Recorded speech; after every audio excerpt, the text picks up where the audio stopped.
She refers to her family and children during the interview, talking about how people with COVID needed to isolate and the difficulties of families going from being able to see each other to the next moment not seeing each other for months. I am thankful for having the opportunity to make someone's story go from an interview to going out into the world and having others listen to their story.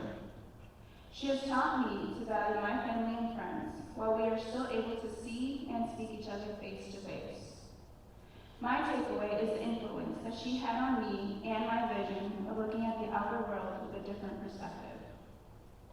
It was beautiful to see how she accepted the need to be empathetic with the patients and be their family. She tells how much work overload she had, yet she overcame that with family and strength. I admire her strength to overcome those difficulties of COVID.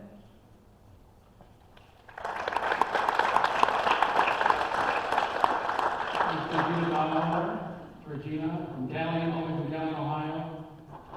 Go ahead, Regina. Perfect. Let's hear it for Regina.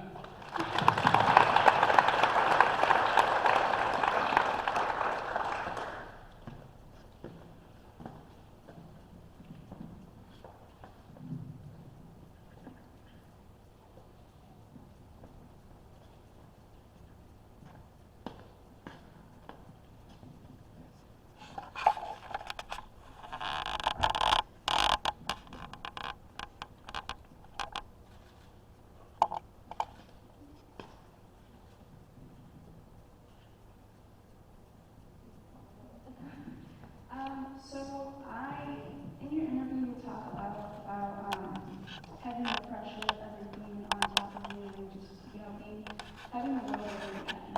And I wanted to interpret yourself down on the bottom as if you were holding together your family because of your kids, you got COVID, and just having faith that you were able to come out of that and having the love and strength to overcome those fears and difficulties of getting out of COVID.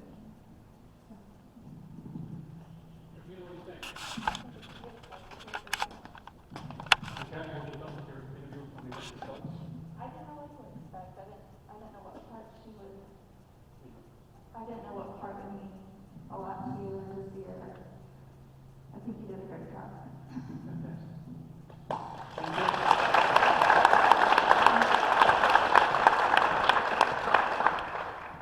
Isn't it crazy to think about it? You create some art, you put it in somebody on stage in front of people.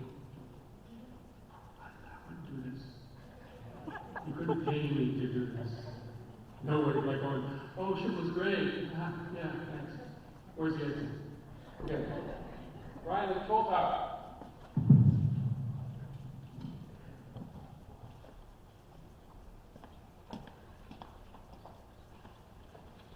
A lot of them have like stroke-like symptoms, delirious, so they would just be out of their minds. And then they would just slowly die. Yeah.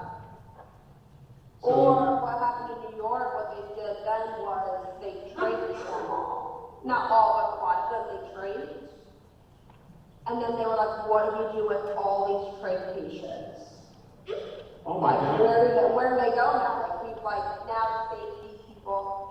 Like, we currently have a patient in our unit that had COVID, like he's COVID recovered, but his lungs are like sponge. This is when it was really bad. Like, you ran out of dialysis machines.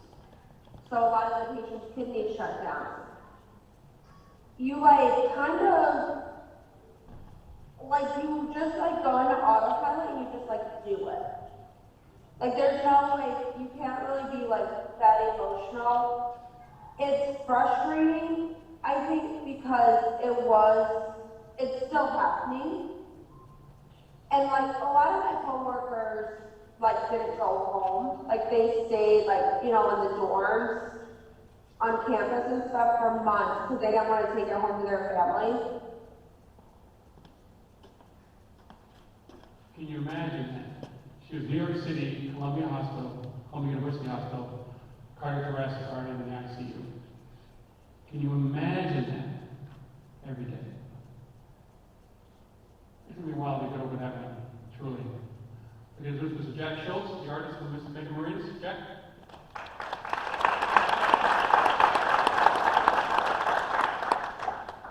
Oh, this won't last long. We'll do just a short break and be back to normal in a month or so. This is what I was hearing around me as I was packing up my school bags on March 12th of 2020. However, this was not the case. The COVID virus caused a nationwide effect that made everyone rethink how to live their lives. I listened to an interview with Megan Marinas, and what she balanced as a nurse, I learned the traumatic impact COVID-19 had on many, along with the effects it had on frontline workers fighting it every day. Megan Marinas is a frontline nurse working in New York City. As we know, New York City has been greatly affected by the coronavirus. Megan is sacrificing her life each and every day to care for those that are fighting the virus. In the interview, she discussed the serious issue of how many people are admitting each day, and how many amount of the ventilators have majorly increased since the beginning of the virus back in March. One of the most concerning issues Megan witnessed was the separation from families that many patients were experiencing. These patients were in an ICU unit, not allowed to have one visitor at a time. A lot of these patients were saying their last goodbyes through a phone or FaceTime. Listening to these powerful encounters that Megan experienced every day moved me to realize how lucky I am to have my loved ones with me during these troubled times. The separation that the virus brought created a division between many relationships. The love in the patient's lives was being burned by tight restrictions that were put into place to stop the widely contagious disease. This has inspired me as an artist, and I felt as though I needed to create an image that symbolized the love that was being lost in these patients' lives. I've learned that you never know what people are going through. You should never just assume. I learned that nurses, during this time, experienced something that they did not sign up for, and that they never imagined would happen to them. A lot of nurses went into this autopilot, where they didn't think about what was occurring around them, and they just focused on the patients battling COVID. During this troubled time, the nurses were experiencing and creating bonds that were unfamiliar to the average person. I learned that frontline workers do not usually share their story and their experiences because many people cannot relate to them. To help the viewer of my artwork understand what the nurses felt, I used chains to symbolize a special bond that was created that many people cannot understand. The special bond between the nurses and the patients was created because of the limited visitors that were allowed in at the time. Throughout this traumatic time, there's a lot of success stories, and there are people that were able to recover and return back to their life. In my artwork, I use band-aids and a syringe to show the healing that was occurring to the lives of these recovering. Megan, I am thankful that you've been willing to open up and share your story in New York City. The ability to make courageous sacrifices each and every day to help the lives of your patients truly inspires me to look at what is important in life, and that is the act of giving to others. Being a part of this life-altering project, led by Dr. Shu and art director Mr. Schultz, is something that I will forever remember. Megan, I would like to thank you for dedicating your life to others and putting yourself on the front line of this virus. Without people like you, Megan, our nation would not be on the other side of this battle.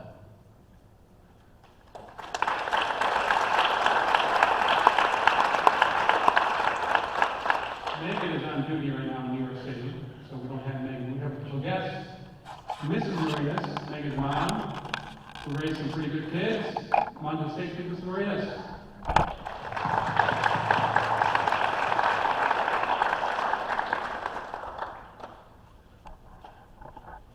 You know, some of these stories you'll hear today, you'll learn from things. I did not know they had that many child victims from the COVID pandemic. I did not know that. You're going to learn a lot from some of these interviews, but you don't hear about the news.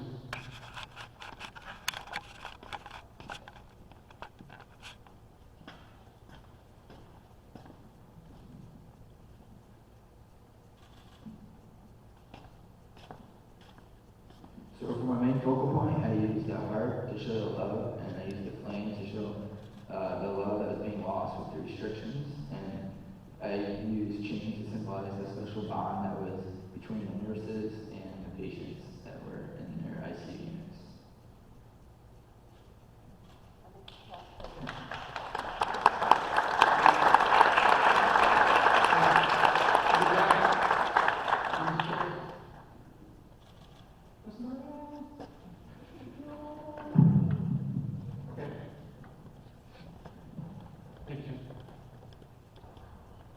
Brian Control Tower. How we doing, all right? Okay? What do you guys think so far? Pretty cool? I'm telling you. I get anxiety every time you lift up the blanket. Like, are they gonna like it or not? Okay, Brian Control Tower. Here we go. Long range for coroners, we're only involved if a case is obviously traumatic, obviously a suicide or homicide, anything suspicious, anything involving people who live like in a jail or another home run by the state, and kids that are 2 years and under. Actually, I was just at my suicide prevention meeting at lunchtime today, and we went over our final end of the year statistics. We had exactly the same number in 2020 as we had in 2019, which was, I think, 22 cases. Wow. So we had the same, we had no increase, we had no decrease, and just discussing suicide